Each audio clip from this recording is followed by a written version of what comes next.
Thank you, love.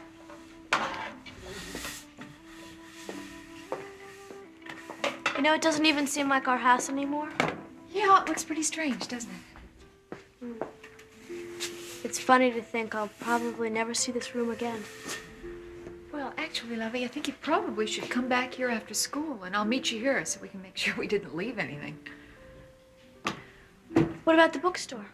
Oh, I called Melinda this morning. She said that she and Judy and Sheila would cover for us today.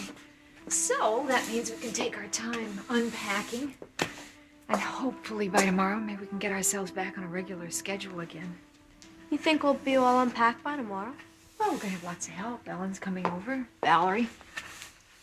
Kate's coming by after school. So with everybody pitching in, shouldn't take all that long. Heck, you know what would be a good idea? Why don't you invite some of your friends home from school? Maybe they can help you get set up in your new room. I don't have very many close friends this year at school. Why is that? Because you went away to school last year? I suppose that has something to do with it. Except that doesn't make any sense. I mean, you all went through junior high together. I mean, some of those kids you've known for years. Yes, I know. Well, it's early in the term yet. You'll probably have lots of friends by the time the school year's over. No, I don't think so. Why not? The other kids think I'm, I don't know, different. Different? How? Old-fashioned. I don't go to their parties and stuff like that. Well, why not? I mean, if you're invited. I just would feel uncomfortable. There's a lot of drinking going on, and so I hear. Really? Mm-hmm. The boys get the older guys to buy beer for them. I don't know, I just don't like the sounds of it all. Not that I get any invitations anyway. Well, I'm certainly glad you realize that's not the sort of thing you want to be involved with. But, golly, I find it hard to believe that the parents would allow that sort of thing to go on in their homes. Oh, it's usually not in their homes. The kids go someplace that's out of the way. Either drive up to a lake, or they go find a friend that's older and has an apartment. Sometimes they go to an empty field or in the woods somewhere. Well, that sounds like they're just asking for trouble. I think so, too. Does this go on often? There's always a party somewhere. I hear all the other kids talk about it. Well, honey, if that's why they think you're different, I have to tell you, I'm glad they do. I just hope you don't feel all left out of things. Oh, I feel on the outside of everything these days. Oh, honey, certainly not everything. It's all my own fault anyway, but I'm not complaining. I like it better that way. I really don't feel like getting involved in things these days. I don't even feel like I'm alive most of the time. Well, I better go. Bets.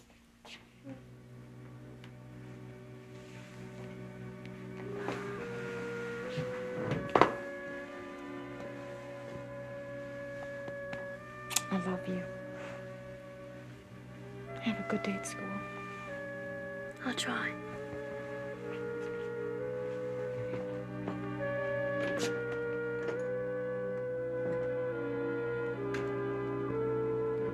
Where in the world is that man? First she says he'll be right back, and then she puts me on hold. It's ridiculous. Hello? Well, finally. Lisa, is that you? It most certainly is me. I know. I have been trying to get in touch with you, and I know you have been avoiding my calls for a long time, but I would get you sooner or later, Grant. Lisa, I haven't been trying to avoid you. Oh, come on now, Grant. I left messages for you yesterday, several, but you didn't bother to return a single call. But you know, Grant, that's perfectly all right, because I am just as angry right now as I was when I made the first call. Lisa, I was out of the office all day yesterday. I had no idea you were trying to reach me until I got in this morning. Uh-huh. I see. Well, I called you the day before that, too. And Tom pretended he didn't know where you were. Oh, he wasn't pretending. I had to take a short trip outside of town to see a client. Tom knew nothing about that. All right. Let's forget about all the excuses. The reason why I am calling is I want you to know how I feel about your sending that Detective Lewis up here to quiz Bennett. Well, I have a pretty good idea how you feel about that. Well, at least I'm sure by now that you also know that your little plan backfired. Because our sheriff gave a very lovely speech defending Bennett. And I don't think you're going to get any more cooperation, and neither is your little detective. Lisa, now, Lewis, it wasn't my idea to send him up there. Now, he has proof that the man he has in custody couldn't possibly have tampered with the brakes of my car. Look, he isn't just going to drop the case. He wants to try to find the guilty party. Well, that has nothing to do with Bennett or me.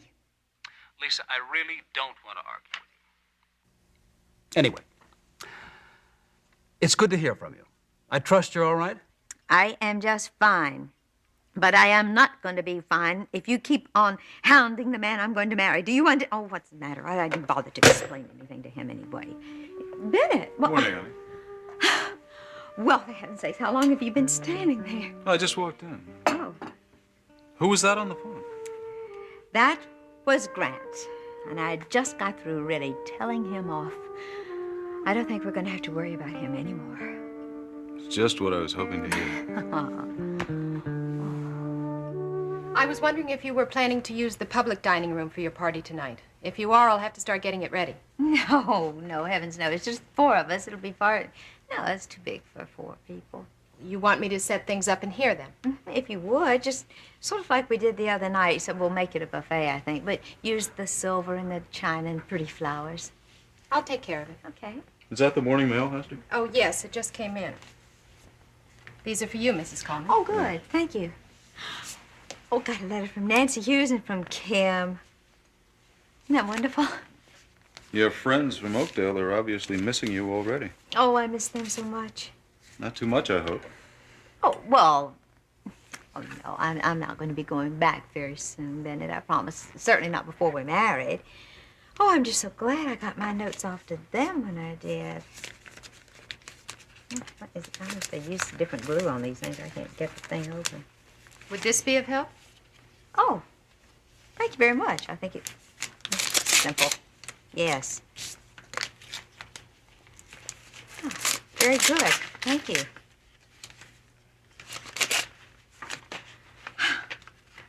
I carry this with me most of the time. It comes in very handy. Well, always prepared, I see. I don't use it just for opening letters. I've used it to pry open windows and doors. They stick sometimes because of their age.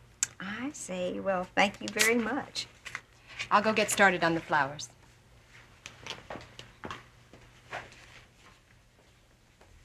I hope your mail is more interesting than mine. Oh, yeah. It's from Kim. She says that she's getting ready to move with the family. They're going to be moving on...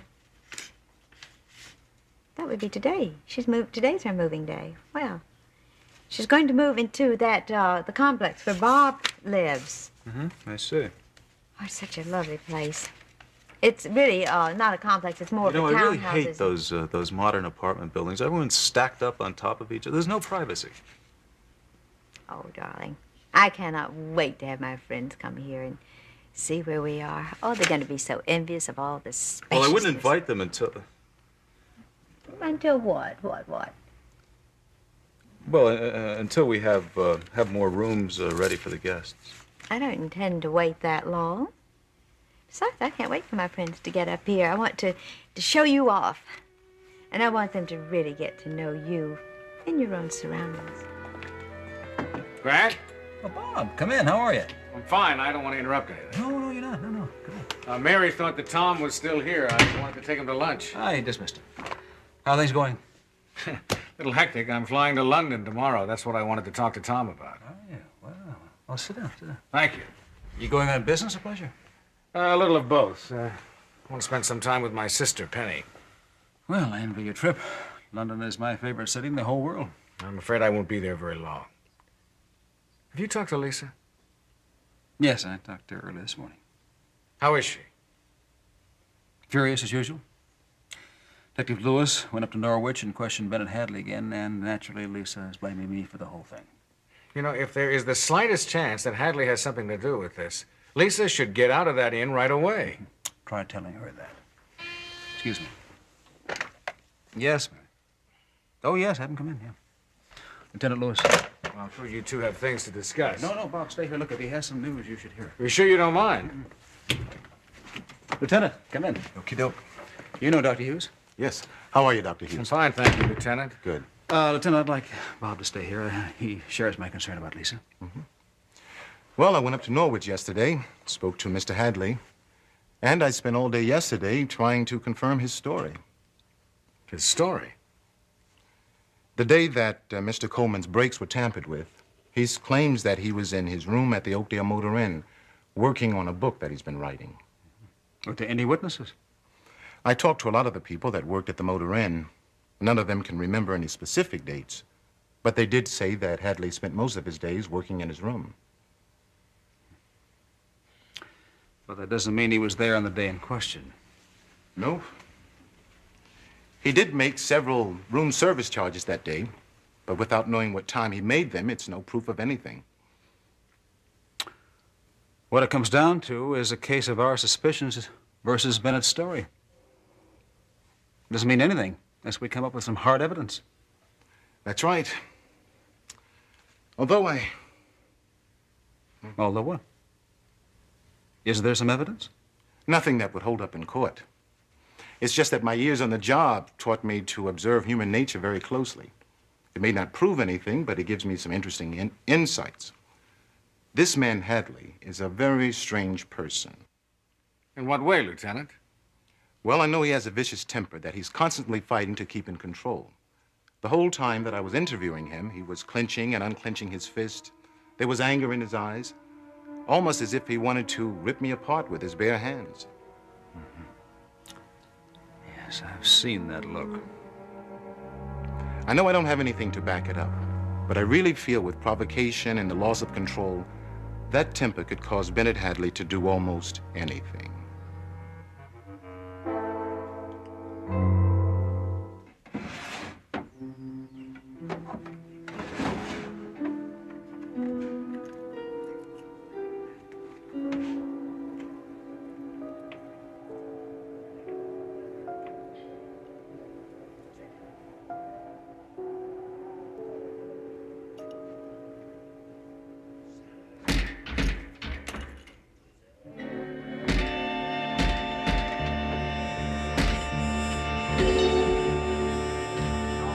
Well, I dealt with your publishing company, you know, back when I ran the bookstore.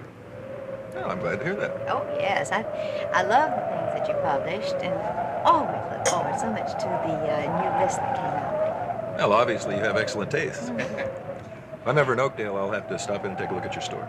Well, you could do that, but it's not anything really special, nothing impressive. Oh, I like all bookstores. I could spend hours browsing through the bookshelves because, like people, each store has a personality all its own. Yes. Esther, will you watch what you're doing? Oh, I'm sorry. Never mind about that. I do wish you'd learn to be more careful. Bennett, dear, I'm very sorry. Well, Bennett, I want to thank you again for having my nephew and me over here this evening. Quite welcome. You know, it's not often that I get an invitation to a wonderful dinner like this. Of course, I know that Derek is the main attraction tonight. Oh, no, don't be silly. We enjoy having both of you here. Yeah, you're very gracious, Mrs. Cole. Please call me Lisa. I think Mrs. Coleman, that sounds so formal, and I don't want to be formal with my friends. All right. Lisa. Such a lovely name, and it fits you perfectly. Thank you so much. Bennett, may I have just a touch more wine, please? Oh, of course. Here, I'll do it. Well, thank you very much. It really is good wine, don't you think? Excellent. Oh, Dr. Bickford, did you tell Derek that Bennett's a writer? I thought he might be interested, you know. I'm very interested. Are you working on anything at the moment? Yes, he is. He's writing a novel. Well, I'd very much like to see some of it while I'm up here. No, there's nothing There's nothing I'm ready to show just now. Oh, now, Bennett, now you're just being extra modest. I'm sure you have something that you can let Derek read. No, I don't have anything. And I think I'm the best judge of when something's ready to be looked at. But Bennett, I mean, I'm sure that Derek is used to reading over things when work is still in progress, and I think that now that he offered to, you could at least comply. Well, Derek, how long do you plan to be in Norwich? Well, just a few more days. I'm not really on any special timetable.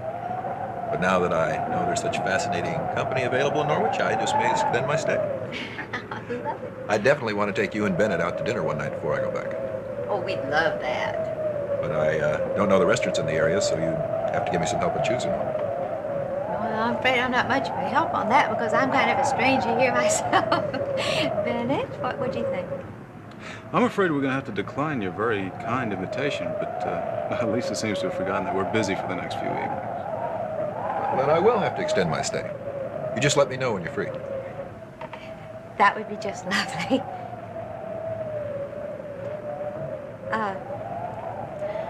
I think I'd like a little bit more of this wonderful wine. Lisa, don't you think you've had enough wine? Oh, no, I haven't.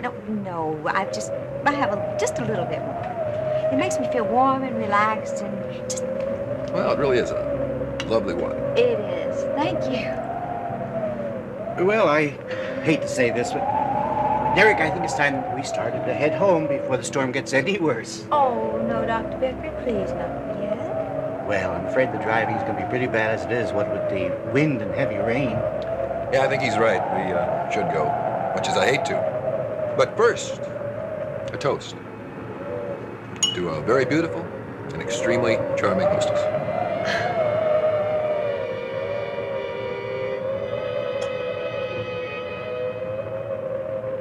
Well, thank you so much, both, for the housewarming gift. Well, my mother always said it meant your table would never be bare in your new home. Oh. And we wanted to welcome you to my neighborhood. Oh, thank you. I appreciate it. I got it at this wonderful little bakery on South Street, and it was warm when we picked it up.